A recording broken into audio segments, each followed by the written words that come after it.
Iran के सर्वोच्च धार्मिक नेता अयातुल्लाह अली खामनेई इजराइल और अमेरिका के संयुक्त हवाई हमले में मारे गए। कैसे मारे गए और क्यों इजराइल और अमेरिका ने उन्हें अपना दुश्मन माना, आज हम इसी पर बात कर रहे हैं। वीडियो अच्छा है, लंबा, इसे पूरा जरूर देखिए। ऑप्शन हो तो मेरे चैनल को सब्सक्राइब जरूर कर लीजिए ताकि वीडियो छूटने, वीडियो पर लाइक कमेंट से जरूर करिएगा। देखिए, जब से ईरान में इस्लामिक क्रांति आया था तब से जाकर के खास करके इजराइल का और अमेरिका का जाकर के समझिए ईरान पूरी तरह से दुश्मन घोषित हो चुका था। 1979 में जब इस्लामिक क्रांति आया तो रुहेला खुमैनी वहां के धार्मिक नेता बन गए और सर्वोच्च लीडर बन गए शियाओं के। तब जाकर के उन्हें वेस्टर्न कल्चर जो फॉलो पहले किया जाता था ईरान में, उसे खत्म किया, सेकुलरिज्म को ध्वस्त कर दिए और पूरी तरह से इस्लामी शासन शुरू हो गया। यहीं से दुश्मनी का एक नया दौर शुरू हो गया, क्योंकि वह डेथ टू इजराइल और डेथ टू अमेरिका का नारा देने लगे। उनका कहना था कि इजराइल और अमेरिका ईरान के कट्टर दुश्मन है, खास करके इजराइल को तो देश ही नहीं मानते थे। उनका कहना था कि इजराइल का खत्म हो जाना बहुत जरूरी है। 10 साल उनका कार्यकाल रहा। 1989 में अभी जाकर के सेकंड जाके अयातुल्लाह खामनेई जाकर के सर्वोच्च धार्मिक नेता बन गए। वो भी वही किए जो उनके पिछले यानी खुमैनी करते थे। वो भी डेथ टू अमेरिका और डेथ टू इजराइल नीति पर ही चले और ईरान को शक्तिशाली बनाने का समझिए अगर दौर शुरू हुआ तो अयातुल्लाह अली खामनेई के दौर में ही शुरू हुआ। ये ईरान को समझिए मिसाइल्स और परमाणु बम जैसी टेक्नोलॉजी पर फोकस ज्यादा करने लगे। खैर, मिसाइल टेक्नोलॉजी तो ईरान बहुत अच्छा डेवलप कर लिया, पर परमाणु बम को लेकर के ऐसा संशय पैदा किया जा रहा है कि कोई बोल रहा है कि ईरान के पास परमाणु बम बना लिया है, कोई बोल रहा है कि बनाने के करीब है। पर ईरान इन सब बातों से नकारता रहा है। पर इजराइल हमेशा यह आरोप लगाया है कि ईरान परमाणु बम बना रहा है और बनाने के करीब है। यहीं से दुश्मनी का एक नया दौर शुरू हुआ, खास करके जब इजराइल में बेंजामिन नेतन्याहू जैसे प्रधानमंत्री वहां बने। बेंजामिन नेतन्याहू का साफ कहना था कि हम ईरान को किसी भी हाल में परमाणु बम नहीं बनाने देंगे, चाहे इसके लिए हमें जो करना पड़े, यानी खामनेई को मारना ही क्यों न पड़ा। और वही हुआ भी। देखिए, इजराइल का एक सुरक्षा एजेंसी है मोसाद, वो बहुत ताकतवर और बहुत खुफिया है। कहा यह जा रहा है कि ईरान के हर सरकारी ऑफिस में मोसाद का समझिए कर्मचारी घुसा हुआ है, हर सरकारी ऑफिस में।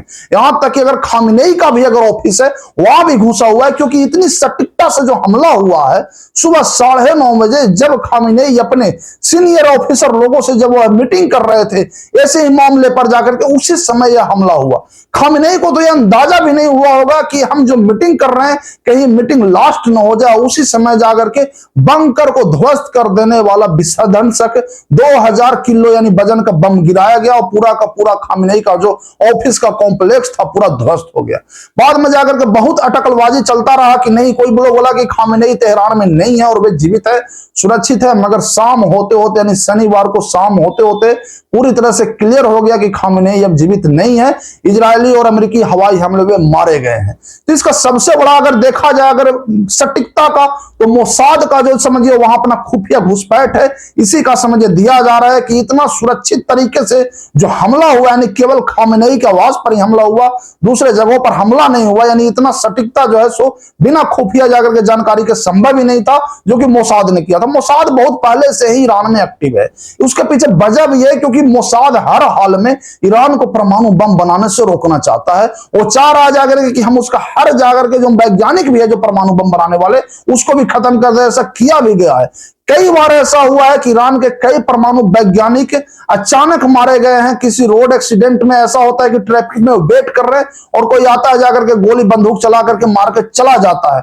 तो इतना सटीकता से जो हमले वहां हो रहे बिना मोसाद के घुसपैठ के, वही नहीं रहे।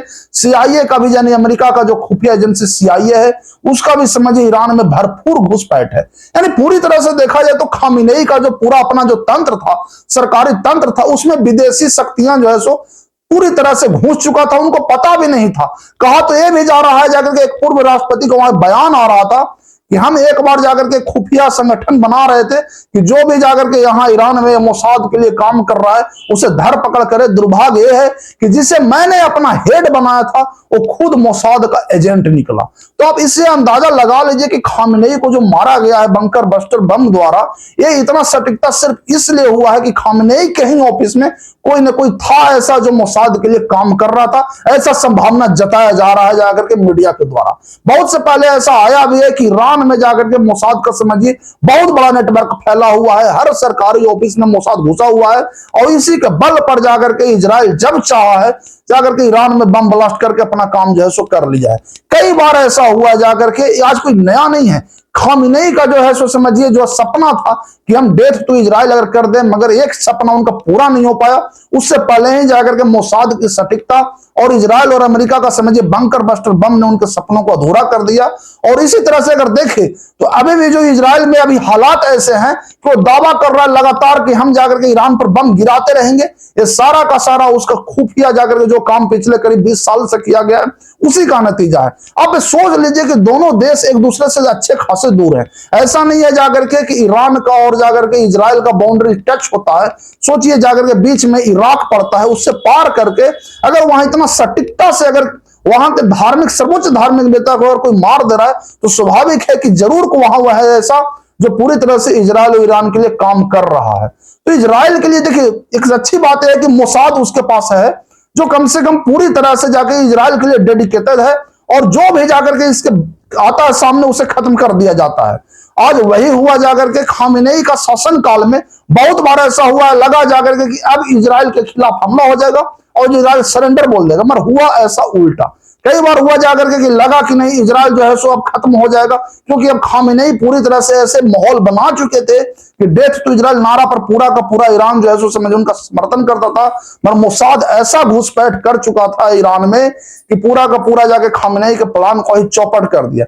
रही बात जाकर डोनाल्ड ट्रंप की नीतियों ने, पिछले 10 दिन से लगातार डोनाल्ड ट्रंप बोल रहे थे कि हम ईरान के साथ 2 ऑप्शन देते हैं, या तो ये वार्ता करे या चाहे युद्ध करे।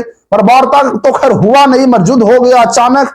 वो भी जाकर शनिवार के 9:30 बजे बिना किसी पूर्व सूचना के, पूरी तरह से जाके बिना बताए जाके, खामेनेई को तो ये अंदाजा भी नहीं होगा कि जो मैं मीटिंग कर रहा हूं ये कहीं मेरा आखिरी मीटिंग ना हो जाए, और उसी समय एक बम जाकर के पूरा का पूरा उनका कॉम्प्लेक्स को ध्वस्त कर दिया।